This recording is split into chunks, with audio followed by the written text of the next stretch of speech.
Today, we're diving into the world of new vehicles that just can't seem to make it past 60,000 miles, or 100,000 kilometers, without causing some serious headaches. We're talking about the 10 most unreliable new cars you can buy right now. But before we get started, remember, any vehicle can last a long time if you're willing to deal with trips to the dealer for warranty issues, and then potentially pouring money into repairs once the warranty is up. The question is, what's your tolerance for all that? For these cars, it might have to be pretty high. Coming in at number 10, and these are in no particular order because frankly, none of them are great, is the Ford Bronco Sport. The Bronco Sport is a compact SUV with styling that looks similar to the truck-based big-bodied Bronco, but is really more of a reskinned Ford Escape. Ford's EcoBoost engines have a history of problems, and the 1.5-liter 3-cylinder EcoBoost in the Bronco Sport and Ford Escape is no different. This engine has been recalled for cracked fuel injectors that could cause engine fires, overheating, turbocharger failure, cooling system leaks, and head gasket issues. Truth is, most small turbocharged 3-cylinder engines aren't the best in terms of reliability. They're typically overcomplicated, trying to punch way above their weight class, and heavily overworked in the vehicles they're put in. I mean, sure, they can be great. Toyota's hot 3-pot in the GR Corolla and Yaris has been pretty solid so far, but it seems like that's more the exception than the rule. I've personally never been a big fan of them. Now, Ford is replacing many of these engines under warranty, but without really confirming whether or not they've made any meaningful changes to prevent some of these issues from happening again. So it's not looking great for those planning to keep these vehicles long term. I'd suggest looking at something different. This is an SUV that's practical and honestly well designed, but its long-term reliability is questionable at best due to serious drivetrain concerns. The Rogue also uses a turbocharged 3-cylinder engine, but with unique variable compression technology, which sounds really interesting on paper, and Nissan claimed that this engine has been 20 years in the making, undergoing extensive development and testing, amassing 30,000 hours of development tests and accumulating millions of miles. And while complexity doesn't always spell trouble, in this case, it absolutely does.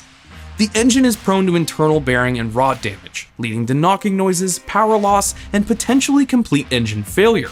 The National Highway Traffic Safety Administration is investigating the issue, affecting hundreds of thousands of vehicles. And even if you avoid engine problems, the Rogue's CVT is infamous for premature failures and high replacement costs. Those Jatco transmissions are downright terrible, and generally not rebuildable. In short, even though it looks like it offers a lot for the money, steer clear of the Rogue.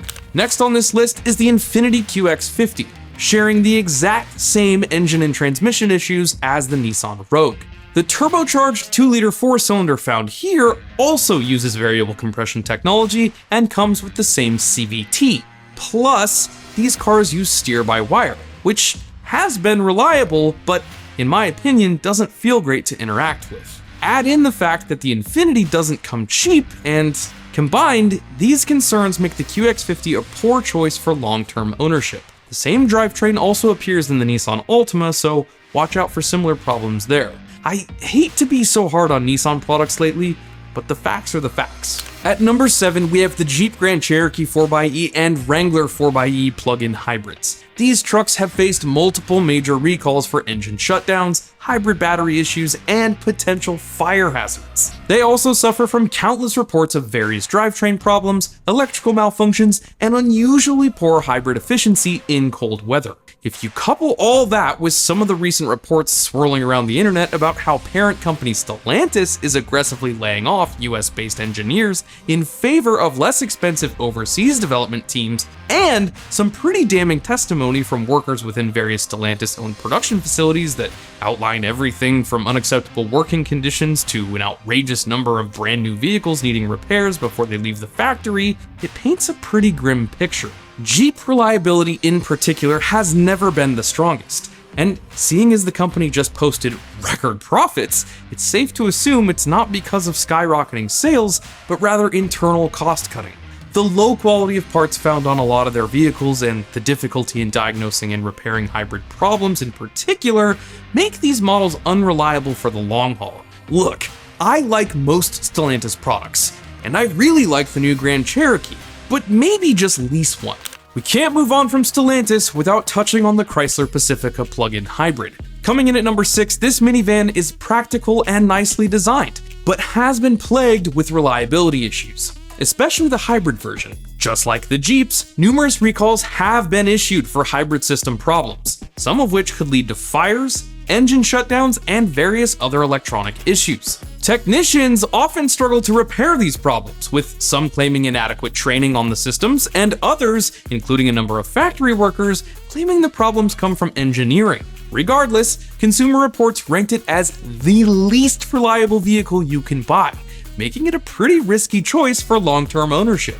Number 5 goes to the Chevrolet Silverado and GMC Sierra. GM's full-size trucks have suffered since the introduction of cylinder deactivation technology in their 5.3 and 6.2-liter V8s, as well as their Ecotec 3-liter engines. This technology often leads to lifter collapse or the lifters getting stuck in place, which involves removing the cylinder heads to fix and can permanently damage the camshaft. It's usually accompanied by engine noise and even complete engine failure. Class action lawsuits and high repair costs unfortunately make these trucks a gamble. Other issues include problems with the 10-speed automatic transmissions and various complaints with their infotainment and electronics. It's a real shame too, because GM has built a reputation for making rock-solid pickups and SUVs. The trucks from the early to mid-2000s, like the Silverado and Silverado-based Tahoe and Suburban, are some of the most durable vehicles of all time. And their current offerings are really nice. GM has replaced a lot of these engines under warranty at pretty low mileage, but as far as we know, no real internal engineering changes have been made, meaning you might get stuck with an engine that has the same exact defect down the road. To be clear, trucks from Ford and Ram have their own issues, but it seems like GM's recent trucks have had the most. Coming in at number 4 is the Jaguar F-Pace. Jaguar vehicles have been historically plagued with reliability issues, and their first stab at an SUV, the F-Pace, is no different. It's known for severe engine problems, oil and coolant leaks, transmission issues, fuel system problems, and countless electronic faults. F-Pace shares a platform with Range Rover Evoque and Discovery Sport, which aren't exactly shining stars in the galaxy of reliability either.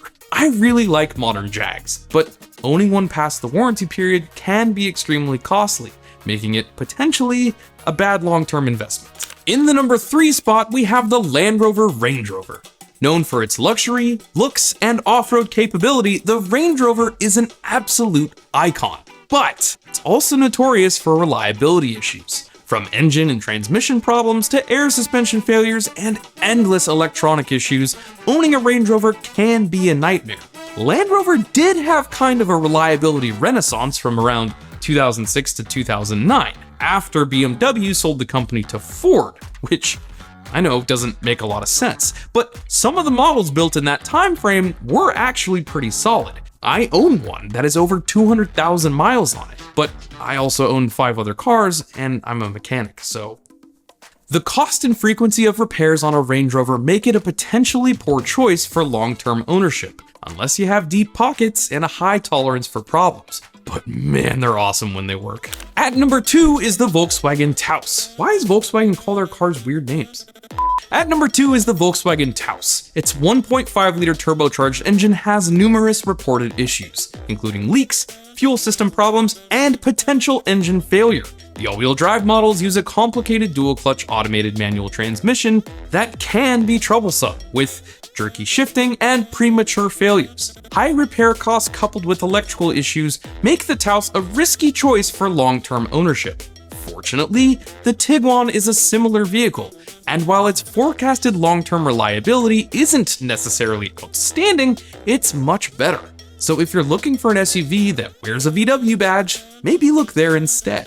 And finally, the number 1 spot goes to any Hyundai or Kia model with the 2-liter 4-cylinder engine. The Theta engine family has a notorious reputation for reliability issues, including oil consumption, knocking, bearing failures, and even engine fires. Despite numerous recalls and class action lawsuits, these problems continue to persist. Models like the Hyundai Kona, Kia Seltos, Soul, Forte, and Elantra are all at risk. And that's a big letdown, seeing as it wasn't that long ago if someone wanted an affordable, well-made, efficient vehicle that delivered solid fuel economy and came with a world-beating warranty, a Hyundai Kia product was my go-to answer. But as of this moment, I couldn't recommend one with this engine. Now, things change all the time in the automotive world, and as some of these OEMs get their act together, we'll make sure to keep you posted because even 6 months from now, this list could look very different. If you've owned any of these vehicles and have had a good experience, that's great. But for most, these models are more likely to cause trouble than the average car. To avoid headaches, it's best to steer clear. Let me know what you thought of this video, and if you enjoyed it or found it useful, make sure to like and subscribe. We're posting new content almost every day here at Ideal, and you won't want to miss any of it. In the meantime, go check out some of our other videos right over here. My name's Trav, thanks for watching, and we'll see you all next week.